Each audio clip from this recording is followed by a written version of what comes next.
ऋषि मुनियों की पावन धरती, देश धर्म का नाता है। कहते सारे लोग यही हैं, गो हमारी माता है। जाग उठो ओ भारतवासी, जाग उठो ओ भारतवासी, गो पर छुरियां चलती हैं। बंद करो गो माँ की हत्या, सारी जनता कहती है। बंद करो गो माँ की हत्या, सारी जनता कहती है।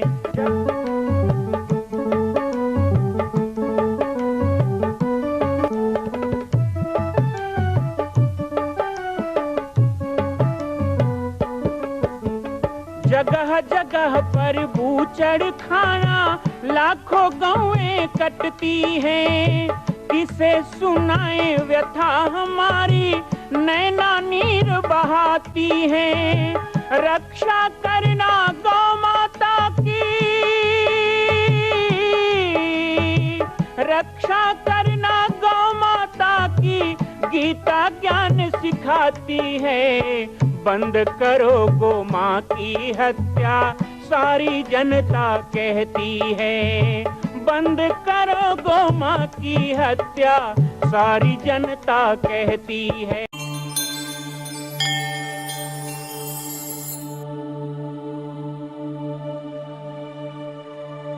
रामाय रामभद्राय रामचंद्राय वेदसे, रघुनाथाय नाथाय सीताय पतये नमः। सर्वे भवन्तु सुखिनः, सर्वे सन्तु निरामयाः, सर्वे भद्राणि पश्यन्तु, मा कश्चित् दुःखभाग् भवेत्। बोलिए राधा कृष्ण भगवान की। और थोड़ा प्रेम से और ऊंचे स्वर से जय घोष करेंगे। बोलिए राधा कृष्ण भगवान की, भारत माता की, गौ माता की, सनातन हिंदू धर्म की।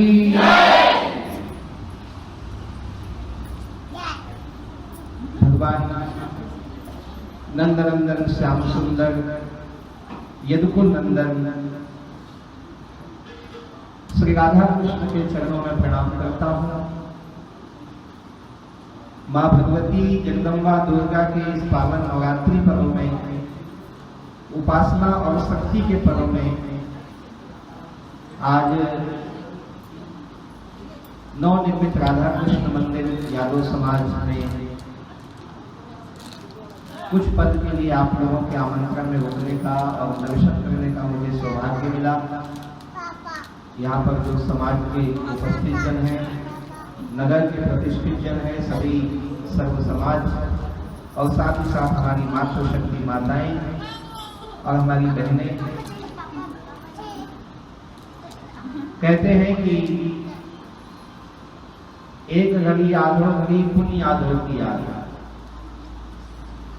समय भले कम हो लेकिन बात में दम हो। थोड़ा सुने लेकिन अच्छा सुने, थोड़ा सुने लेकिन उसे करने का प्रयास करें। तो वो जो समय होता है वो बहुत जीवन में एक छाप छोड़ देता है। बहुत दिन पहले की बात है, शायद 3 या 4 वर्ष पहले हिंदू नव वर्ष के कार्यक्रम में संबंध आया था और 1 घंटे की सभा हुई थी। हमने 9 वर्ष मनाया था। उसके बाद से आने का अवसर नहीं मिल पाया था। भानु प्रतापपुर में आज दुर्गा मंच में कार्यक्रम है। इसी बीच में मुझसे कहा गया कि जब आप भानु प्रतापपुर आ ही रहे हैं तो कुछ समय के लिए मंदिर दर्शन के लिए आए। मंदिर दर्शन के साथ साथ मंदिर की आवश्यकता पर हम कुछ बात करें कि भाई मंदिर क्यों बनाना चाहिए, मंदिर क्यों बनना चाहिए। आज बहुत सारी भ्रांति लोग पैदा कर दी हैं। कई लोग तो कहते हैं कि मंदिर की जगह में अस्पताल बनाया जाए, मंदिर की जगह स्कूल खोला जाए। मंदिर की क्या आवश्यकता है। तो हम लोग कभी कभी सोचते हैं कि कोर्ट में शादी करवाने के कारण ये परिणाम आया है। पहले विवाह मंदिरों में होते थे, हिंदू रीति रिवाज से होते थे, सातों-चार हमारे ब्राह्मण देवता पढ़ते थे और संस्कार करके अग्नि में आहुति करके अग्नि के साथ फेरे दे करके सप्तपदी का वचन बोल करके विवाह संपन्न होता था। जहां ब्राह्मण की जगह वकील बैठा हो और मंदिर की जगह कोर्ट हो गया हो,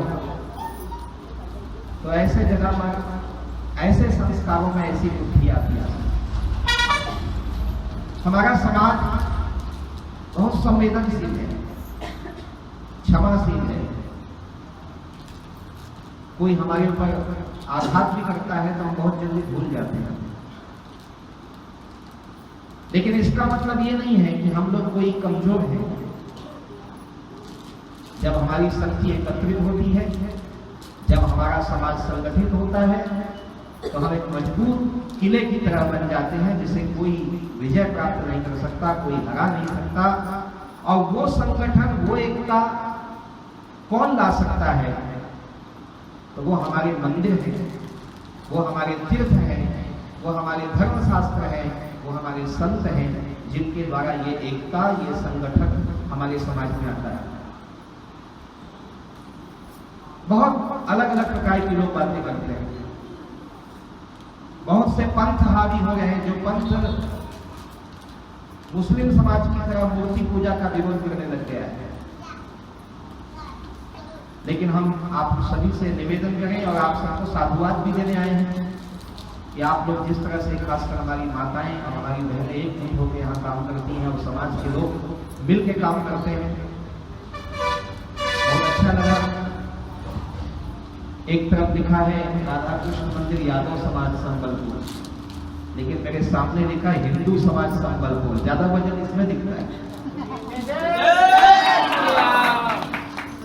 अच्छा है, कोई पेड़ का फूल बहुत सुंदर होता है, कोई पेड़ के फल बहुत मीठे होते हैं, है ना? लेकिन जब पूरा पेड़ हो तो पेड़ भी तो सुंदर लगता है। अब फल खाने के समय फल पेड़ के पास जाते हैं, फूल आया तो पेड़ के पास जाते हैं, लेकिन सदा पेड़ की छाया ही काम आती है। तो यादव समाज, धोबी समाज, नाई समाज, ब्राह्मण समाज, क्षत्रिय समाज, ठाकुर समाज, हरिजन समाज, सतनाम समाज, साहू समाज, ये सब पेड़ के टहनियां हैं, फूल हैं, फल हैं, अपने अपने गुण और स्वभाव की तरह पत्ते हैं। लेकिन जो सदा काम आए वो पेड़ की छाया तो वही है जिसमें सर्व समाज जुड़ जाता है, वो हिंदू समाज है। भगवान कृष्ण ने महत्वपूर्ण दो लीला की। भगवान कृष्ण ने दो लीला की और भगवान कृष्ण के जीवन चरित्र को पढ़ेंगे या हम भागवत में सुनते हैं। अब तो बड़ा सुंदर मंदिर बन गया है और तो कुल मिला के यहाँ जगह भी है, मंदिर भी है, आप सब लोग हैं। कभी भागवत भी होगी, भगवान कृष्ण की कथा दिखवाएंगे, संतों को बुलाएंगे। तो कथा में आप सुनते ही हैं, सदा से सुनते आए हैं, आगे भी सुनेंगे। भगवान कृष्ण की लीला में दो लीला बहुत महत्वपूर्ण है। सबसे पहली लीला जो सबको बहुत प्रिय लगती है, माखन चोरी लीला। मतलब भगवान कृष्ण का नाम आया करे माखन चोर। और दूसरी लीला महारास की लीला। एक है माखन चोर और एक है चित्त चोर। सबके चित्त, बुद्धि, मन, अहंकार को, पांचों प्रकृति को हरण कर लिया और वो सभी जीव को शिव रूप बना दिया, सबको कन्हैया ही बना दिया। और महारास लीला, ये दोनों ही लीला का जो सुर है, ये दोनों ही लीला का जो आदर्श है, ये दोनों ही लीला की जो शिक्षा है, वो यही कहती है कि हमें एक बनना चाहिए। रास, रास का मतलब क्या होता है? एक तो होता है रास मतलब आनंद, आनंद लीला है ना, रास लीला। नाचना गाना रास लीला नहीं है, वो तो कवियों की मनोवृत्ति है जो उन्होंने खींच दिया कि जितनी गोपियां उतने कन्हैया, और रास हो गया। हमारे छत्तीसगढ़ में रास किसे कहते हैं? अभी बस कुछ दिन में होने वाला है रास। धान काटेंगे और धान काट के जब उसको ढेर करेंगे, बुलाने का छत्तीसगढ़ी ठीक है रास, रास मार के मतलब जो अलग अलग है उसको संगठित कर लेना, उसको एक कर लेना, वो रास कहलाता है। और जहां रास हो वही रस बरसता है, बाकी सब निरस है।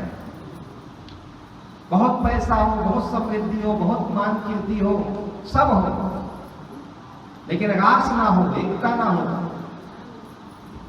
तो जहां सुमति तहां संपत्ति नाना, और जहां कुमति तहां विपत्ति निदाना।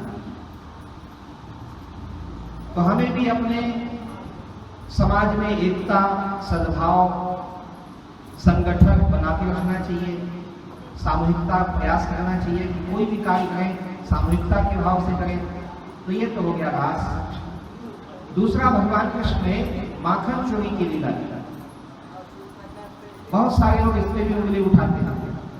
कुछ ऐसे नास्तिक लोग हैं जो हमें भ्रमित करते हैं, हमारे समाज को नीचा दिखाने के लिए बोलते हैं कि तुम्हारा भगवान तो चोर था, वो तो चोरी करता था,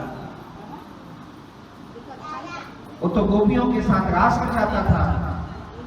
भगवान कृष्ण 2 साल के 3 साल के थे तब माखन चोरी करते थे, और भगवान कृष्ण जब 9 साल के 11 साल के थे तब उन्होंने रास लीला की थी। इस उम्र में बालक और बालिकाओं के मन का जो स्थिति होता है वो हम सब जानते हैं। माखन चोरी की लीला को स्पष्ट करते हुए हमारे बहुत से कवियों ने कहा, संतों ने कहा कि माखन चोरी भी समाज को एक करने की परंपरा है। उस समय नंदगांव, बरसानो, वृंदावन में भी छोटा बड़ा, ऊंच नीच, राजा का बेटा, कर्मचारी का बेटा, नौकर का बेटा, रावण, चरवाहा, नंदराय, ये सब भेद बने हुए हैं।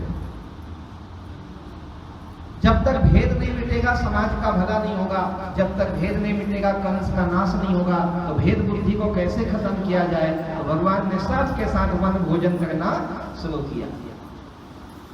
श्री दामा, सुदामा सबके साथ भगवान बैठ जाते, अपने बाल सखाओं के साथ जंगल में वन भोज करते। और दूसरी बात, माखन क्यों चुराते? तो कहे जो बड़े अमीर लोग हैं, गाय को सभी चराते हैं, लेकिन एक चरवाहे के बच्चे को माखन नहीं मिलता खाने को, उन्हें दूध भी नसीब नहीं होता था। जिनके घर में 1-2 गाय हो तो हर समय थोड़ी गाय लगती है, कभी लगती है कभी छोड़ देती है। तो कई बच्चों को दूध, दही, मक्खन नहीं मिलता था गोकुल नंदगांव में। तो भगवान कहते थे मैं खाऊंगा तो सबको खिला के ही खाऊंगा, मेरे यहाँ कोई भूखा हो और मैं खाऊं ये उचित नहीं है। तो उन्होंने उस भेद बुद्धि को खत्म किया, और यदि सहज में नहीं मिलता है तो ये हमारा अधिकार है। उन्होंने माखन चुरा के ब्रजमंडल के गोप वालों को, यहाँ तक बंदरों को भी खिलाना शुरू कर दिया। ये भगवान की समदृष्टि है, ये भगवान कृष्ण की समाज के प्रति समदृष्टि है। और दूसरी बात, भगवान कृष्ण ने दही की हांडी भी खोली। आजकल कथा सुनते हैं तो अजीब लगता है कि भाई गोपियां दही बेचने जा रही हैं और भगवान गुलेल से उनकी मटकी ठोक रहे हैं। ऐसा कैसे? आजकल कथाकार ये तो बताते हैं कि भगवान ने माखन चुराया, भगवान ने दही की मटकी फोड़ी, ये किया, ऐसे किया, चीर है किया, लेकिन उसके पीछे जो यथार्थ है वो नहीं बताया। उस समय की परिस्थिति क्या थी? भगवान कृष्ण कौन है? योगेश्वर श्री कृष्ण है। वंदे कृष्णम जगत गुरु। भगवान कृष्ण जगत गुरु है। क्या उनको नहीं पता था कि मैं जो आचरण करूंगा वैसा लोग भी करने लग जाएंगे? और कहते नहीं है आजकल, बहुत गलत बुद्धि है। बोले भगवान कृष्ण ने तो 8 शादियां की, तो 2-4 हम भी कर लेते। कहते भगवान ने तो माखन चुराया, हम थोड़ा नोट पानी चुरा लेते। भगवान कृष्ण ने तो मैंने कहा भैया वो गोवर्धन पर्वत उठा लिए थे, तुम बिजली का खंभा उठा लो। नकल उतारने की बात करते हो तो इतनी हिम्मत, दम, खम भी होना चाहिए। बहुत सी बातें लोग करते हैं कि उसने ऐसा किया तो हम ऐसे कर दें, उसने ऐसा किया तो ऐसे कर दें। भगवान कृष्ण ने 11 साल की उम्र में कंस जैसे बरिबंड पापी के छाती में चढ़कर उसका गला दबाया, उसको मार दिया। अकासुर बकासुर का संहार किया। इसमें तुम्हारी हिम्मत क्यों नहीं चलती है? समाज में तुम्हें दिखाई देते रहे दानव चल रहे हैं, उनको मारो ना। हिम्मत है तो उनके प्रहार करके दिखाओ, तो वहां तो क्यों नहीं निकलती? चले नकल मारने भगवान कृष्ण की। समाज के सभी वर्ग को बराबर भरण पोषण, आज कहते हैं ना रोटी कपड़ा मकान सबको मिलना चाहिए। तो भगवान ये समता स्थापित करने के लिए रास करते हैं कि केवल राधा ही मेरे प्रेम का भाजन नहीं है, सभी गोपियां मेरे प्रेम की भाजन है। केवल मैं अकेला माखन का भोग नहीं लगाऊंगा, मेरे सारे मित्रमंडल और ग्वाल बाल सब लोग माखन खाएंगे। ये उनका सब दर्शन है। और दूसरी तरफ यदि वो दही की हंडी फोड़ देते थे, आजकल भागवत कथा का तो अच्छा बताते हैं, तो गाना गाते हैं, कैसे गाते हैं? वो जब ही श्याम गई क्या पकड़ी तो चुड़िया कर गई, आज रात सपने में आए, श्याम सपने में आए, दहिया पी गए। तो दुनिया भर के गाना तो गाते हैं, लेकिन समाज को ये भी तो बताओ कि भगवान ने क्यों मटकी फोड़ी। कंस ने सभी गाय पालने वालों के ऊपर एक कानून लगा दिया, यादव समाज के ऊपर दबाव बना दिया कि जो भी मक्खन होगा, दही होगा, वो तुम्हें लाके हमें देना पड़ेगा। और वो किनको खिलाते थे? सब कथा आज की ही है, पहले की नहीं है। भगवान की कथा पुरानी होती ही नहीं है, भगवान की कथा सदा प्रासंगिक होती है। आज विदेशी कंपनियां आपके मेहनत की कमाई लेके जा रहे हैं विदेशों में। अभी हलाला नाम का जो मार्क आया है, जैसे ISI मार्क होता है, जैसे और बहुत सारे मार्क होते हैं, सोना चांदी का हॉल मार्क होता है, ऐसे एक हलाला नाम का मुस्लिम देशों ने चालू किया है। और सब कंपनियां उसका रजिस्ट्रेशन ले रही है। वो पूरा का पूरा पैसा पाक समर्थित आतंकवादी समूह को जाता है। यानी आप जो सामान बाजार से खरीदते हो, माताएं आप जो घर में बनाती हो ना, अभी अच्छा था कोरोना काल में, वैसे तो ठीक नहीं था, 2 साल खराब था, लेकिन एक मामले में अच्छा था कि कम से कम बच्चे घर का रोटी, दाल रोटी का स्वाद जानने लग गए थे।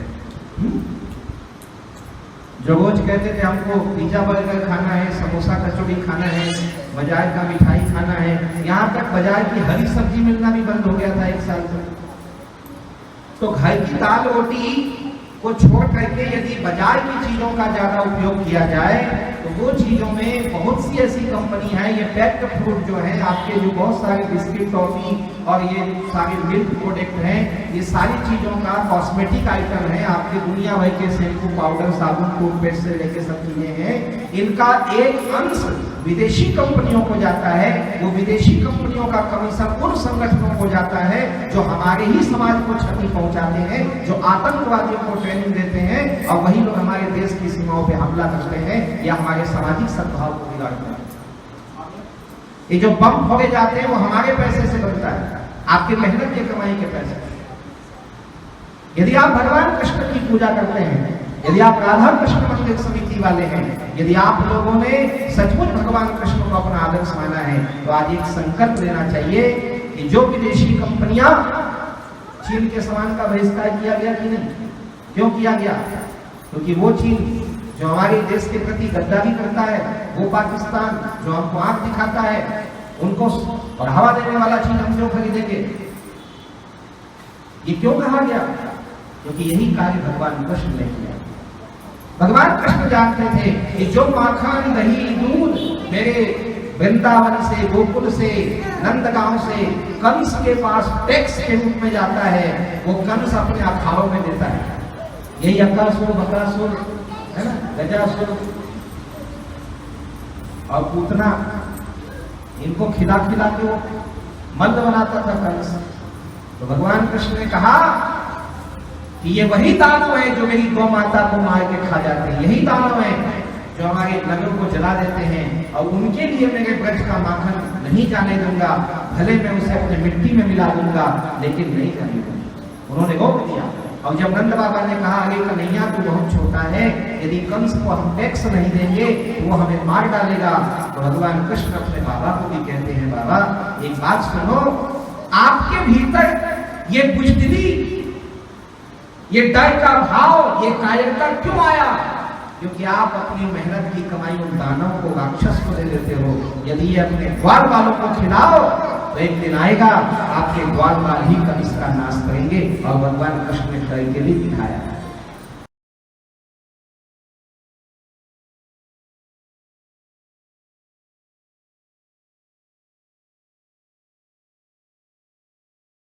मां कौशल्या की पावन जन्मभूमि छत्तीसगढ़ प्रांत में बालोद जिला में स्थित है श्री सर्वसिद्ध शक्तिपीठ जामड़ी पाटेश्वर धाम। परम पूज्य सद्गुरुदेव राजयोगी बाबा जी की तपस्थली श्री पाटेश्वर धाम और विश्व के अद्वितीय मां कौशल्या जन्मभूमि मंदिर निर्माण का दर्शन करने और इसी प्रकार समसामयिक विषयों पर अपना ज्ञान वर्धन करने के लिए और 10,000 गायों के लिए बनने वाले श्री हनुमान नंदीशाला गो अभ्यारण्य का समाचार प्राप्त करने के लिए आप सभी देखते रहें YouTube चैनल पर राम बालक दास, और हमारे चैनल को आप सभी सब्सक्राइब करें, घंटी का बटन दबाएं ताकि आप सूचनाओं से जुड़े रह सकें। जय श्री राम, जय गौ माता, जय गोपाल।